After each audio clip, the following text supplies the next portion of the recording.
Oh, she's calling me hot. I appreciate that. You are Look, I hot. mean, I I'm agree. you know Yeah. what I'm saying? Yeah. I'm trying to get like Jeff and I Grubb mean, over here, you but know you're a beautiful Okay. man. yeah, we do have a new guest with us for this hour-ish. It is the man who cut his hair and no longer has the greatest locks of all time, Jeff Grubb. What's going on, brother? Not much. Happy to be here. Yeah. I cut the hair, raised some money for charity not too long ago. A couple weeks ago, they gave me a mullet, and I say a grown woman in a gingerbread suit came at me with scissors and just chopped it all off. So yeah, it was a good time though. We raised a lot of money for kids. It was excellent. But now I'm here talking with y'all. I'm happy to be here. Wait a minute, how does it feel to be God's favorite? You can cut your hair and it just grows back. How does that feel? Yeah, that is what I said. It's just hair; it'll grow back. And then all the balds that were there looked at me with like, and they mean mugged me. Yeah. All the balls. My hair is never Disgusting balds. Yeah. Oh my God. I cut my hair and it never came back. So yeah, you're God's favorite. My wife does say that might happen to me eventually. I keep doing this. I'm like, I don't know. It's been fine so far. I think I'm all right. Listen, We gotta clip that. I think we have Jeff on the show at least once a year, man. It's always a pleasure to have you here rocking with us, man. We appreciate you taking the time out. We're gonna have some fun, right? Because we are celebrating Game of the 24. So Dallas, the animated man up top, the voice you every Wednesday, is going to test our might to see what we actually know about games in 2024. So, oh no, I'm a games journalist. Is there an easy mode or something like that I can get? So Dallas is about to take over, and he's going to give us bits and pieces of games, and we're going to use our names as our buzzer to be able to call out whether we know what the game is. And if we don't get it, he'll give us a little more. So I believe he should be blowing up if he's not already. And we were going to go on teams, but this is now a battle royale, every man for himself, Warzone style, or Fortnite style. And D, I'm gonna let you take over. Show that screen. Jeff, can you give us an example of how we're gonna call in? Yeah. So we were supposed to say our names, and I asked if I could use my nickname. So I'll be calling you with Daddy. Yes. Okay. Got it. We just wanted to ensure that we knew how it's gonna work. Perfect. All right, let me get to watch. Oh hell no! Oh yeah. Serious, listen, y'all? This is gonna be fun. Baron. Hold on, let me put it up. All right, Ben. Okay. This is gonna be one of those situations Squinting where some if old. you play the game or if you know it, you will know. It will be a little easier than you think, but you got to be out here playing games. Meaning, Fame will not get any of them right. Baron. Let's go with our first contestant, Barry. I think this is gonna be completely wrong, but is it Xenoblade Chronicle X? Ooh, good guess, but not the game we're looking for. Man, you came with the Barons all confident too. Well, because that's like the color scheme and everything. That's like the color scheme and everything. No, my bad. I don't even know what it is. Listen, this is what we're going to do. So, it's going to be a free for all. Whenever you see a new picture up, that is your chance to answer, say your own name like a freaking Pokemon. Now, if you do not get it right, the next person that answers it wrong will just go around the room till everybody's had a chance. At that point, if everybody's answered wrong, we will be going to easy mode, meaning there will be another image which will give you a better chance from the same game, which will give you a better chance at getting it right. Okay. Person with the most right answers wins. Are y'all ready? Yes. No. They're an answer wrong already. Daddy. Yeah, Jeff, what do we got? Is it Stellar Blade? Oh, you know what? I know those anywhere. You recognize, listen, I'm mad that you recognized the thigh. That was like oh no, I'm not beating the allegations. Oh no. I could. I'm kind of I could not to use the whole cheek. Oh my God. Wow. Maybe if you put a little more cheek, I would have got it. That was a little I'm more quite cheek. proud of myself. If I had did this area, oh yeah, I would have known instantly. All games from 2024. Yes. It's all 2024 games for the chat. Holy crap! I don't even know why I'm here. I haven't played any of those games. All right, y'all ready for the next game? Games were out. Yep. Baron. Barry, you better know this. Oh, Space Marines 2. yep. Yep. Let's Good go. job, B. Good work. Let's go. Yeah. Okay. Next game. Jacob would be proud of me. Oh, fame. Metaphor. What's up? Nice. Y'all actually out here playing video games? That's crazy. The game. As Like, Ace that's of Green River Persona would or say, that. collusion.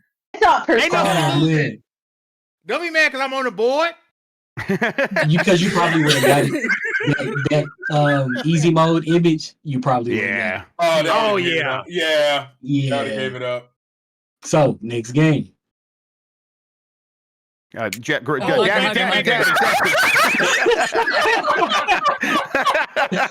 Who got it, D? Okay, listen.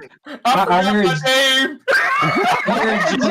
Not Daddy. He said the wrong name. You get the answer anyway. Go ahead. Okay, Prince of Persia: The Lost Crown. Hey, listen, this crown that we see right here, Don't talk every about video that. game with a black person in it. Yep, Yeah, true. Yeah, Man. that was easy mode. that was Yeah. easy mode. Low key, it was, but I just had to do the Killmonger like first. Mhm. You had to. Like, Something's wrong with you.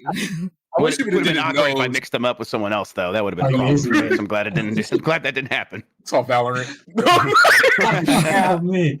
Look, there's way too many games that hairstyle could have come from. So that's it. Yeah. Next game. Baron. Barry. Tales of Kinsara Zhao. Oh, that is it. Yep. Damn. Yeah. Oh no! Oh, I didn't see Oh anything. no! Close I your gave eyes. something away. I gave something away. No. I didn't see it. Yeah, I didn't register that process. Yeah, it was I very didn't- quick. If you need to kill it and then go back, like kill Yeah, it, I would not do Yeah. myself Yeah, like there you that. go. I'm gonna be honest. I didn't see it. Yeah, I didn't see it Honestly. either. What I Yeah. did was I double clicked like a dummy. Oh, I was gonna say use the arrow on the keyboard. That being said, let's share this again. Boom. all right. I'm not gonna lie. Yeah. Whoever designed that character, you made him to look like he got his. Like, don't just walk up to him in a dark alley, or he will use necessary force. I didn't realize Next how game. competitive I was, guys. I apologize. Yes, you Very did. competitive. Oh, Baron. Man, Is that Rise of the Ronin? it is not. Okay. Daddy. Go ahead, Jeff. Is it the other one? Is it Black Myth Wukong? It is Black Myth Wukong. All right. What? Whoa. Yeah, easy mode picture would have made it super easy mode. What? Yeah. Right? Like it would have Hey, been that's easy to kind of. crazy. It was so close. Like you would have.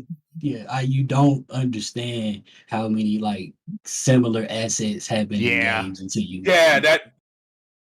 I think I would have said Rise of Ronin first as well. So I'm glad you said it. Like, I was like, oh, it's Yeah. Rise of Ronin. Yep.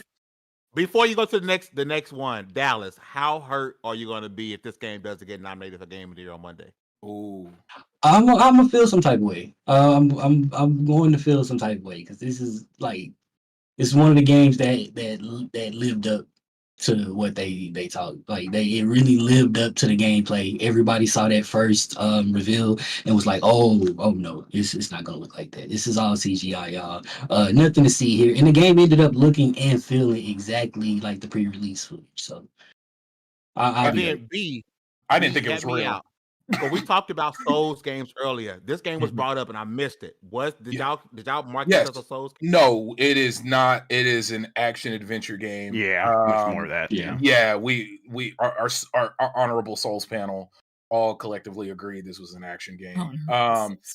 I mean the prominent Souls people. But no, I really this is definitely. I'm excited that PM Studios is doing the shout out to them, our sponsors. You know, this is not an ad, but it is an ad. Shout out to PM Studios for landing the physical edition of this game. I am excited to pick up this one. I want this physical. Let's get And physical. this, I want to say, is our last game. Oh dang, y'all too. It's the last one. I want to say we went through a lot. Yeah, y'all actually knew these. Y'all knew these. I want to say there's like. I'm gonna slow down. I told y'all I was gonna No, this is good. This is good. This tells me I should have more faith in y'all. So, last game. Baron. I know you better know it. This of all people. Dragon's Dogma 2. All right, yeah. I recognize them teeth. Yeah. Oh. Yeah, that lady. This is the Sphinx from Dragon's Dogma 2. The Riddler. I've seen some fan art of it on Tumblr. People are wild. Hey man, it's drawn. I'm mad didn't that you know that. recognize it more from the Didn't fan know art that. than from we know who he was talking to. But it was the quickness. The game wasn't even out like an hour, and people were like, "Here's my fan art." I'm like, "Okay, whoa, yeah, calm down, you nasty." The Tyson memes happened like as soon as it's like they knew what was going to happen because they were getting ready to hit the upload button. It's one of those things. And it don't matter what version, what medium, what game, show, or movie. A Sphinx is a creature you don't want no smoke with. None. Nah, not at all. Like a gem. No, yeah. Yeah, a gem. Yeah. Yeah. No smoke. So is ugly. I mean, I wouldn't look. I ain't gonna say all that, but It's I'm an not. Acquired taste. I'm not. Yeah. It's an acquired taste. It's clearly not for everyone. Skill issue. Yeah. Yeah. That part, Jeff. I want to say there to get on our level. 62%. Everybody can't reach those heights. At least a good 62% of like the Lady D fanatics. Also checking for her. Yeah, we all know this. I also didn't understand that. Maybe I'm boring. It's not for you. You didn't understand the Lady D hype? No, because she looks like she Des smells is Lady D. me. That's the thing. Des is the one that likes to make people bow. Oh Lord, we're not doing this. Nope. So No, right? that's where it comes from, Des. That's what the Sphinx and all it is. That's what it is. So, okay, I get it. Oh, I mean, low-key, you are the one who steps. Yeah. You don't understand the one stepped on. Like, yes. You are mommy. Makes sense now that you've explained it that way. Yes. Oh, I hate this so much. Yeah. You are the stepper. Oh my God! How did we get here? Falling so far from grace. Kendrick Lamar joke in there somewhere. Oh my God! Hey, wow! Not this. I'm proud of us. We blew through that. Well, you really did. I want to. I should definitely have more faith in y'all. No, I want to toot my own horn. I came up under the video game trivia crowd. Shout out to Jacob McCourt. He puts on some of the best trivia night stuff ever. Anytime there's an event, so next time you guys find yourself at I was gonna say Giant Bomb. I wonder if he is. I don't think he'll be in LA, but anytime there's any big gaming event like PAX, always outside and during PAX, he has a big trivia night, and he puts people through the ringer. Like, and it's really dope and it's really entertaining. He's one of the best hosts in the biz. We'll have to have him on next year. But yeah, I crushed Jeff. it. While we still have you, so the theme of our show, of our 8-hour show today, was the good and the bad and the ugly. We know we still have some things left for the year. We're about a month away. We still got some amazing games and drama yet to be had. But I would love to get your good, your bad, and your ugly from this year. Because I mean, there's a lot to choose from, especially with the ugly. But your thoughts on this year? What you got for your good? What's your ugly? I mean, my ugly is probably gonna be what a lot of people's ugly would be when you ask them that, and it's like Concord and these companies kind of throwing themselves into big bets that have gone sour, and the concern I have for the industry wanting to continue to invest in games after getting their hand burned like that. So I think the ugly is, we keep asking these companies to show up and make games, and they're like, okay, like a company like Sony, like we're making a lot of first-party single-player narrative games, and we're doing that, but those are getting more expensive. So we're going to try to supplement with this other stuff, but we're going to make it for you. It's going to have narrative stuff and all these characters. Please maybe buy it, and then no one shows up. And I got to think that the conversations after something like that lead these companies to think, why do we keep going after? Why do we keep trying to like win over this audience with new stuff? We just got to keep giving them what they want. And then that makes us decide that this industry is not great for growth, and we got to try to look for growth elsewhere. So I think it's a little bit ugly in that the future of kind of getting big investments in big games from big companies looks a little bit shaky. You know what? I want to ask, sticking with that, what do you think they approached the reveal and marketing for Concord incorrectly? Because that's what I believe. Like, we didn't know what the game was until 0 hour. Like, we truly did not know what we were getting. Like, I was ready for Marvel's Guardian of the Galaxy, but built by Sony. That's what I was ready for. Yep. And then we got Overwatch. Yeah, I think it would have helped if they knew how to talk about the game a little bit better. And I think they got hung up on this idea of, we need to make this game for our audience, and that means really focusing on the characters and the cutscenes and the importance of that, and telling people how we're going to have new narrative cutscenes every week, and that's what they should care about.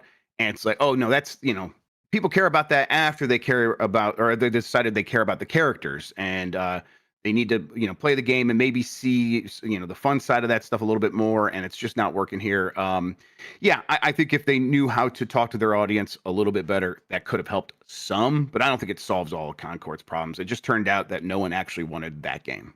Yeah, I'm not gonna sit here and bash on them. I thought it was a fine game. Yeah. It just, so what's your bad?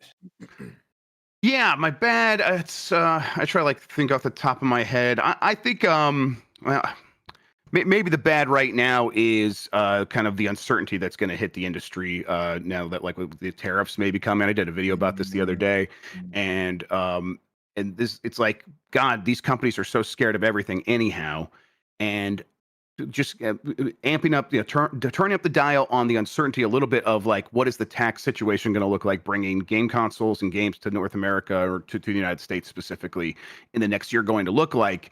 And then all of their experts at these companies and the people that they consult with saying, we don't know. These companies hate that. And so I think that if we were hoping for the industry to sort of settle down a little bit with price increases and with just putting out stuff in a reasonable time frame, there's a lot of reasons to think that maybe that won't happen now in the next year, until we get on the other side of whatever the tariffs are going to look like. So yeah, right now that continues to be the bad in my head, where it's like a company like Nintendo, Switch 2, they've been waiting so that they kind of knew what the future was going to look like, and now they're sitting there going like, oh, now we don't know anything more now than we did a week ago, and the chances are we're going to be paying more to bring these products to the United States because of taxes, and that means that these products are going to have to cost more, and we're going to have to maybe consider the possibility of future price increases, because if a trade war happens and they put even more tariffs on there, that's also on the table. So yeah, it's uncertainty is definitely the bad for me right now. I wonder, leaning in with the uncertainty, right? I wonder, does this slow down R&D or stop R&D on consoles, or even like, do you just kind of tell the teams stop? Because even if we did make it, the cost per part, look what happened during the Rona times. Look the pushback with that, and how long it took to get PS5s in people's hands, and chips and this and that. So now, even on another note, scaling it down, do you think this kind of pushes the death of physical stuff even further? I think that these companies are going to like definitely look at that as an option to mitigate their costs and to control more of the end-to-end like relationship between customers. It's like, okay, we got them in our ecosystem already. Let's just make sure that we can maximize that and not let the problems that do happen with delivering a physical good, which have been proven volatile over the last 5 years, but potentially volatile with whether it's a ship getting caught in the Suez Canal or whatever it was, or what everything that did happen during the pandemic, or tariffs. There's a lot of stuff that these companies can't control. What they can control is all digital. And we've known about those benefits for a long time. That is why they've slowly been leading us as the horse to water. And they've successfully done that. I mean, clearly they've done that as they sell more and more consoles that do not come with disk drives. That number of potential customers that even want physical goes down every year. And then obviously the number of people buying physical games goes down every year. It's not like we're not going to see a sudden death of it. It will just be like, this trailing off that has continued to happen will, maybe it'll happen at an expedited rate, but it'll keep happening. Yeah, that was my big worry. Because we kind of talked about this earlier, right, guys? Like, what was it during the first hour? I think Des brought it up. And that was my immediate thought. I was like, man, like it's funny because it's been a resurgence. Like, people want to hold things, people want to feel things. You see magazines, shout out to Fearzine and Dan and them over there. People want to hold things. People, the shocking close of Game Informer, like, people want things, but now it's going to be more difficult to hold things. Yeah, these companies do not want that for us. Yeah, they don't care. Yeah, man, that means our PS5 Pro is going to go from 700 to 950. Those disk drives are about to be gold bricks, bro. Yep. Like, no, seriously. And think about what it's going to. Oh my god, I didn't even think about like collecting because that was already difficult. Mm-hmm. Yep.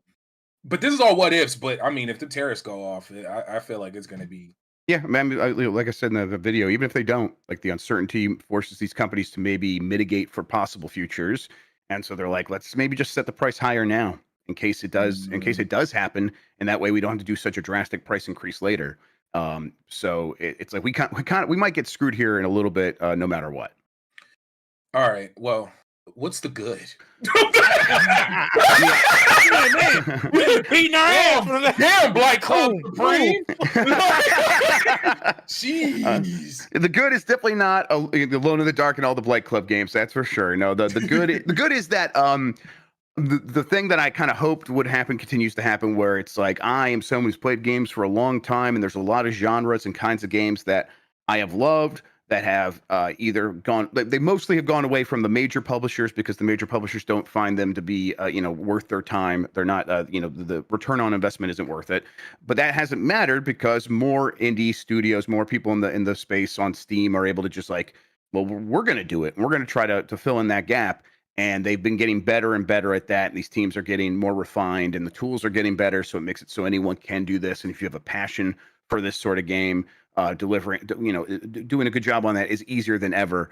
And it turns out it's like, the kinds of games we get from indie studios these days that are like, a Sega Rally clone or something like that. It's about as good as Sega ever did on any of those. Like, maybe it's not as good as the original Sega Rally, but when Sega tries to do follow-ups to that, or had tried to do follow-ups to that, it also couldn't match it. So it's like, okay, if I'm like willing to accept that there's like just going to be this little gap between that last little bit of pristine polish, I'm going to be very happy with these games. And then I think there's a chance in the next 5 years that these smaller teams are able to like make it indistinguishable from like what a big studio would have done in that space here pretty soon. I think that is happening. We're in the midst of it. And if you look around and you're not relying on these big third-party publishers or the first-party companies, there are a ton of great games everywhere. And that has been something that has given me a lot of relief, because I don't have a lot of faith in these big companies because of the reasons we mentioned, like coming to our rescue and delivering the kinds of games that I want anymore. And that is fine. I'm getting them elsewhere. Yeah. It's funny when I think indie leading the charge, I always think of Strange Scaffolding, because they're making some very weird and very fun, great soundtrack looking games. Like, just all around solid work. Shout out to Zalvir. Love that guy. Yep, that's a good boy. I want to ask you, because it's something that we brought up last segment. It was a big part of our last segment. We talked about, because we're celebrating, right? So we know a lot of PlayStation gamers have been celebrating this no red line talk that's been happening. Your thoughts on the possibility of us, Halo, Gears, Forza on PlayStation? Because a lot of PlayStation gamers who have never and will never own an Xbox are excited about the possibility of jumping into these franchises. Yeah, and I think that the way I look at it is, if I'm at Microsoft right now, I probably get that there are people on each side of the argument, and they are probably very passionate about, like, we can't do this. This is like, this would be the end of something. And then other people saying, we got to kind of just like figure out what the future looks like, and we need to build that now. And I definitely find myself on both sides of the argument very frequently. But I think the way to look at it is try to imagine, and I've said this elsewhere, but I'll repeat myself. Try to imagine what the industry is going to look like in 20 years.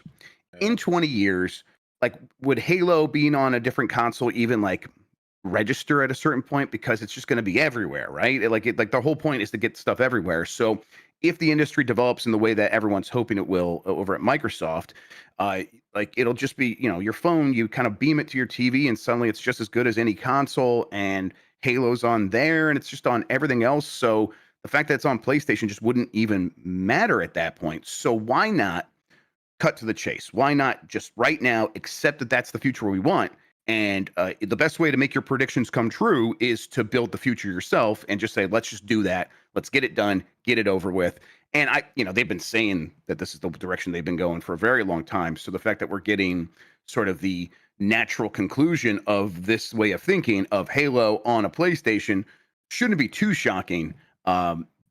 But yeah, I think that they're just looking at the future. Like, I think all of Microsoft's console game business planning right now is very long-term thinking. They just made a $70 billion investment.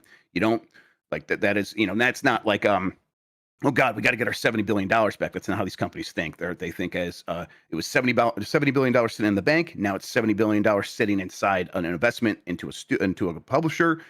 That's making more money for us, but we want to like enjoy the long-term benefits of that investment. So we should be thinking long-term. And I think that leads them to these decisions sort of just like by default. Like, there is no other option other than just got to get these things everywhere, because we want this industry to be bigger than the console can actually support. No, go ahead, B. Thank you. No, I was going to say, because I wasn't here at the last segment, but I am extremely happy they committed. Yeah, like I used just to do it. Just do it, because you're gonna and commit, and I hope they don't stop, because that's one thing. Yep. They're like, let's be real, the HoloLens would be perfect right now. It would fit alongside what Meta put out, and what was the other one? There's the HoloLens, the Vision Pro. Yeah, like, it would fit. That's crazy that tech from like 10 years ago would fit perfect in today's world. But they stopped, and they're notorious for that. The phones, there's just so much that they're very fickle. Like, and my fear now that parent company Microsoft is heavy involved now, and it's more of Microsoft's Xbox and not just Xbox.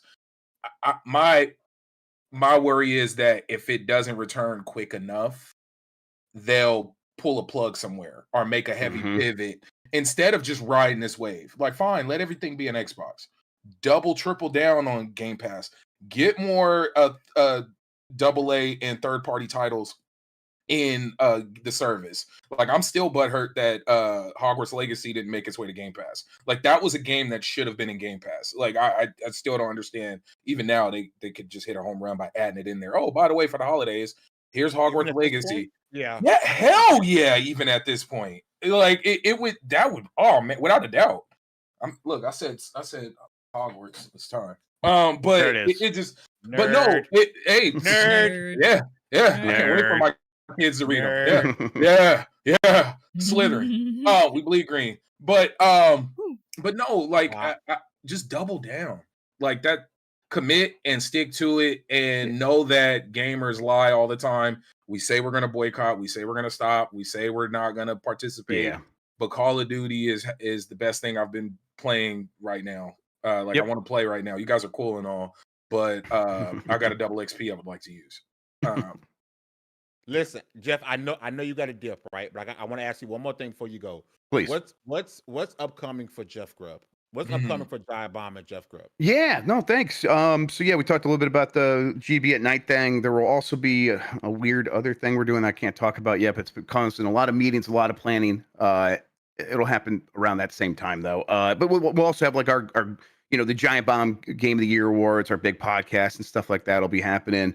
But yeah, I don't know. I think the thing I always really am proud of is we mentioned a couple times Blight Club. We really go in there and play the entirety of a bad game. You see so many videos of old bad games or new bad games, and people are like, "Yeah, here's the first level and why it's bad." Like everyone knows about Superman 64 flying through the rings, right? There's so much terrible stuff in that game that no one has ever seen.